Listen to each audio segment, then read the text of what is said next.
नतीजों को स्वीकार करके उस पर इंप्रूवमेंट किया जा सकता है या फिर ईवीएम पर सवाल उठाया जा सकता है? मिश्रा जी,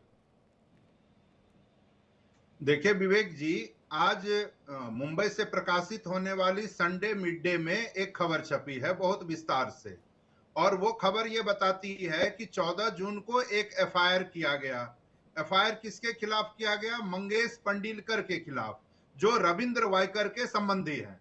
और ये रविंद्र वायकर कौन है? ये शिवसेना के उम्मीदवार हैं जिन्होंने मुंबई नॉर्थ वेस्ट से 48 वोट से चुनाव जीता।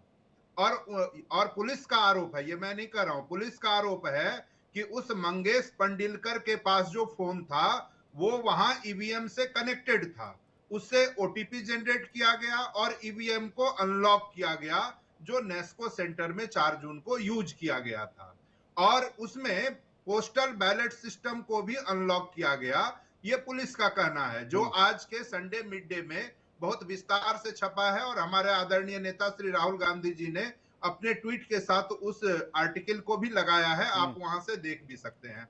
और उसमें यह भी कहा गया है कि जो अमोल कीर्तिकर हैं वो पहले वहां चुनाव जीत रहे थे, और जब ये पोस्टल बैलेट के साथ छेड़छाड़ किया गया तो एक वोट से जिनको विजयी घोषित कर दिया गया था उनको कुछ ही देर बाद 48 वोट से पराजित घोषित किया गया, और वो शिवसेना शिंदे गुट के सदस्य हैं।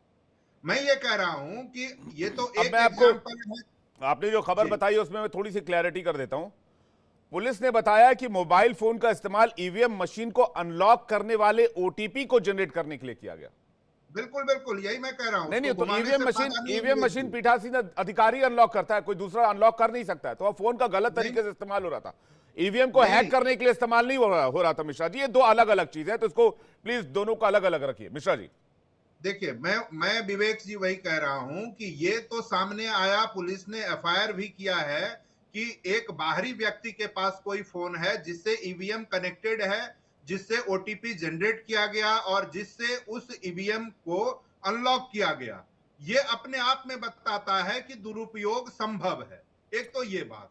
सर, दुरुपयोग संभव नहीं है। इसमें कहा गया है कि मतगणना केंद्र के अंदर फोन का इस्तेमाल किया गया था, फोन के इस्तेमाल को लेकर यह केस हुआ है, न कि ईवीएम छेड़छाड़ या ईवीएम हैकिंग को लेकर केस हुआ है। मिश्रा जी, अब पता नहीं आपके पास कहां से जानकारी और कैसी जानकारी है, लेकिन मैं जो रिसर्च करके आया हूं उसके मुताबिक फोन के गलत इस्तेमाल को लेकर यह केस दर्ज हुआ। मिश्रा जी, विवेक जी, संडे मिड डे का वो रिसर्च पेपर भी मेरे सामने है, उसमें साफ ये कहा गया है कि उस मोबाइल फोन से एक ओटीपी जनरेट किया गया जिसको उस ईवीएम से कनेक्ट किया गया था और उसको अनलॉक किया गया।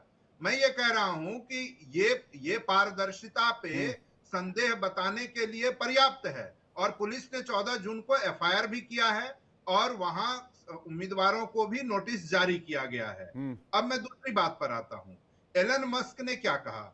आप देखिए कि अमेरिका को भी हम लोग तकनीकी रूप से बहुत संपन्न मानते हैं, और वहां पे अभी जो कुछ राज्यों में आपको पता होगा कि ज्यादातर जगह पर वहां पर ईवीएम पे बैन है, लेकिन कुछ स्टेट्स, चूंकि वहां अलग अलग राज्यों में अलग अलग नियम नहीं, मैं उधर जा ही नहीं रहा। आरके मिश्रा जी, आप मुझे बता दीजिए ना, ईवीएम अगर हैक हो जाता तो 30 सीटें बीजेपी की कम क्यों रह जाती? बीजेपी 272 या 273 करवा लेती ना अपना इजिली। देखिए, मैं एकदम टू द लाइन क्वेश्चन पूछ रहा हूं आपसे, कोई इधर उधर की बात नहीं। 30 सीटों को मैनेज करना 543 में अगर ईवीएम हैक हो सकता है, क्या यह मुश्किल है? मुझे बताइए। कोई भी सरकार सिटिंग गवर्नमेंट अगर उसके पास ईवीएम हैक की तकनीक है तो वो 30 सीटें कम रह के क्यों रह जाएगी गवर्नमेंट में? जहां पर आप लोग कह रहे हैं मोदी हार गए और मोदी की ताकत कम हो गई, अब गठबंधन की बैसाखी पर उनको चलना होगा। ये दोनों बातें कैसे हो सकती है? मिश्रा जी, मुझे ये समझा दीजिए, दर्शकों को बस ये समझा दीजिए। उसके अलावा मैं एलन मस्क पे डिबेट करूंगा तो फिर मैं बहुत लंबी डिबेट कर दूंगा। मैं शाम में 7-8 बजे तक आप लोगों को डिबेट में लेकर बैठ जाऊंगा, उधर जाना नहीं चाहता। आरके मिश्रा जी, मुझे इस बात पे बताइए, 241 सीटें क्यों रह गई? आपकी सीटें 99 कैसे बढ़ गई? अयोध्या की सीट कैसे हार गए? उत्तर प्रदेश में समाजवादी पार्टी सबसे बड़ी सीट पार्टी कैसे बन गई? उत्तर प्रदेश में आपका रिवाइवल कैसे हो गया? जहां आप एक सीट पर थे वहां आपकी सीटें बढ़कर 7 के करीब चली गई, कैसे हुआ? बताइए मुझे। ईवीएम हैकिंग से हुआ। तो ये अगर कहा जाए कि विपक्ष ने ईवीएम हैक करवाया था, विपक्ष ने लोकल अधिकारियों को सेट कर दिया था, कल को बीजेपी कहने लगे। ऐसा है विवेक जी कि आपके ये बहुत जोर से कहने से कोई फर्क नहीं पड़ेगा। सर, मैं हमेशा जोर से कहता हूं आरके मिश्रा जी, आपके साथ मैं पहली बार कोई डिबेट नहीं कर रहा हूं। आप लोग बार बार अगर ईवीएम हैकिंग कहेंगे, ईवीएम हैकिंग के लिए तो 2017 में चुनाव आयोग ने भी बुलाया था। क्यों नहीं चली गई थी कांग्रेस पार्टी ईवीएम हैकिंग में? सिर्फ 2 पार्टियां गई थी। अरे विवेक जी मैं जो कह रहा हूं वो बात सुनिए कि ये जो एलन मस्क के ऊपर इतनी चर्चा हुई है, अमेरिका में भी कौन है ईवीएम एलन पर मस्क? संदेह जताया है। अरे भाई, ठीक है, अमेरिका और कौन है वहां पे- भारतीय लोकतंत्र के बारे में राय देने वाला? हम अपने अंदरूनी मामले खुद से सुलझा सकते हैं। हमें अमेरिका और एलन मस्क की राय नहीं चाहिए। आर के मिश्रा जी, आप लोगों को चाहिए होगा तो आप लोग लीजिए एलन मस्क की राय। विवेक एलन जी, मस्क वो आदमी है जिन्होंने विवेक जी। सोशल मीडिया पर फ्री वॉइस डालने के लिए भी पैसे लगा दिए। ट्विटर पर ट्विटर का अच्छा, ब्लू विवेक टिक लेने के लिए आपको पैसे लेने पड़ते हैं। पहले जर्नलिस्टों को फ्री में ब्लू टिक मिला करता था, नेताओं को मिला करता था, आपको भी मिला होगा, पता नहीं शायद मुझे। सबके हटा दिए। ये फ्री वॉइस का ये मैं इसलिए कह रहा था, मैं उधर जाना नहीं चाहता मिश्रा जी। ये जो बोलने की आजादी और स्वतंत्रता वाली बात करते हैं ना एलन मस्क और ये वो लंथन दिस दैट, मैं उनको बता देना चाहता हूं कि इसी एलन मस्क ने आम लोगों की आवाज को दबाने का काम किया। सारे जर्नलिस्टों के ब्लू टिक हटा दिए और फेक अकाउंट को ब्लू टिक बांट दिए पैसे लेकर। ये एलन मस्क है। मैं इसलिए कह रहा हूं मिश्रा जी, मैं देखिए एलन मस्क पे डिबेट नहीं करना चाहता हूं। वो कितने फ्री स्पीच को सपोर्ट करते हैं ये दुनिया जानती है। मुझे ये बताइए कि क्या ईवीएम हैक हो सकता है? आप लोगों ने ईवीएम हैक का मुद्दा फिर से कैसे उठाया, बताइए। विवेक जी एक बात बताइए, आप इतने जोर शोर से वकालत करते हैं, कल को अगर ईवीएम में गड़बड़ी होती है तो आप दर्शक के सामने इसी जोशो खरोश से माफी मांगेंगे? बिल्कुल। आप इसी जोशो खरोश के साथ क्यों नहीं गए 2017 में, जब ईवीएम हैक करने के लिए चुनाव आयोग ने 10 दिन का वक्त दिया था? एक भी दिन चले जाते आप जोशो खरोश के साथ। फिर आप लोगों ने माफी क्यों नहीं मांगी कि भैया हम नहीं गए, हम हाथ जोड़ के माफी मांगते हैं कि हम ईवीएम हैक नहीं कर पाए? सिर्फ 2 दलों ने आवेदन किया था। आपको शायद उन 2 दलों के नाम भी याद नहीं होंगे। 2017 का वाकया है सर। ऐसा है कि आप बहुत बड़े ज्ञानी हैं, आपके ज्ञान को हमारी बात आपको तीखी लगी तो आप हम पर हमला शुरू कर दीजिएगा। हमारी बात तीखी लगी तो हम पर हमला शुरू कर दीजिए। बहुत बढ़िया, यही तो नैरेटिव है आप लोगों का, यही नैरेटिव है ना मिश्रा जी।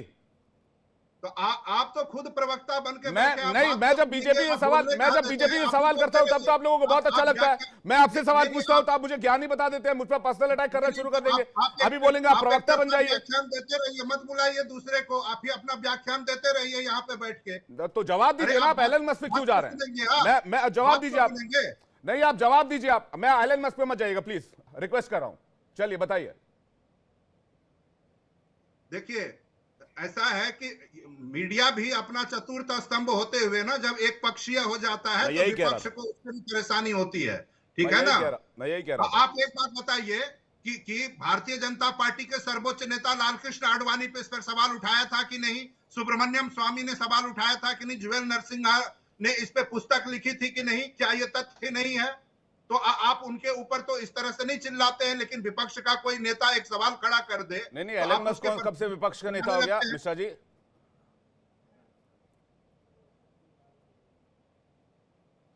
मैंने एलन मस्क के खिलाफ आक्रोश जताया, मैंने आप लोगों के खिलाफ आक्रोश नहीं जताया। मैंने अपने ओपनिंग एंकरिंग में भी यही कहा, ओपन रिमार्क में, कि मैं सवाल के खिलाफ नहीं हूं। आप लोग तो पहले ही मुकदमा चला के जजमेंट दे के कांग्रेस को कटघरे में खड़ा करके निश्चिंत हो जाते हैं। ये कौन सा पक्षपातपूर्ण मीडिया का काम है बताइए? सर आप निजी हमला देखिए, आप निजी हमला कीजिए, मुझे मेरी सेहत पर से कोई असर नहीं पड़ेगा। लेकिन मुझे ये बताइए, क्या ईवीएम को हैक किया जा सकता है? अगर हैक किया जा सकता है तो आप लोग गए क्यों नहीं? मैं डिबेट को आगे बढ़ाऊंगा, काफी देर से आपसे बातचीत हो। फाइनल आपका रिमार्क बताइए मिश्रा जी, फिर मैं आगे जा रहा हूं दूसरे मेहमानों के पास। देखिए मेरा सिंपली ये कहना है कि अगर ये इतनी ही अच्छी व्यवस्था होती तो नीदरलैंड, जर्मनी जैसे देश जिन्होंने पहले प्रारंभ किया था, वो वापस बैलेट पेपर पर नहीं जाते। कुछ ना कुछ खामी रही है, तभी आप देख रहे हैं कि जापान जो ईवीएम बनाता है वो अपने यहाँ बैलेट पेपर से इलेक्शन क्यों करवाता है, और इटली, नीदरलैंड और जर्मनी जैसे देश चुनाव आयोग, फिर मैं अपने बिहाफ से नहीं बोलूंगा। चुनाव आयोग, मिश्रा जी, चुनाव आयोग की दलील है कि 140 करोड़ देश वाली आबादी में 6 महीने तक बैलेट पेपर से प्रोसेस चलता रहेगा। दूसरी तरफ चुनाव आयोग यह भी कहता है कि बूथ कैप्चरिंग जैसी घटनाएं फिर से बढ़ जाएंगी। धनबल के आधार पर चुनाव जीतने की जो स्थिति है उसकी शुरुआत हो जाएगी।